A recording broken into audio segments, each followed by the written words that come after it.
собиқ аъзои фронти халқӣ соли ҷорӣ аз ҷониби командони мо барои ғайриқонунӣ нигоҳ доштани яроқи оташфишон, яъне тапончаи тамғаи Макаров бо 7 адад тиқ ва инчунин барои муомилоти ғайриқонунӣ воситаҳои нашъадор бо мақсади ба соҳибати каси дигар додан дастгир карда шуд. ҳангоми гузарондани чорабиниҳои оперативӣ аз ӯ ҳамагӣ ба миқдори 454,3 грамм маводи нашъадори навъи афюн ёфта мусодира карда шудааст.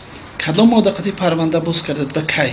нисбати Саиду Шералӣ бо аломатҳои ҷиноятҳои моддаи 195 қисми 1 ва 200 қисми 3 коди ҷиноятии ҷумҳурии Тоҷикистон, яъне барои ғайриқонунӣ нигоҳ доштани силоҳи оташфишон ва муомилоти ғайриқонунӣ воситаҳои нашъадор такроран аз ҷониби гурӯҳи шахсон бо маслиҳати пешакӣ парвандаи ҷиноятӣ оғоз карда шуд.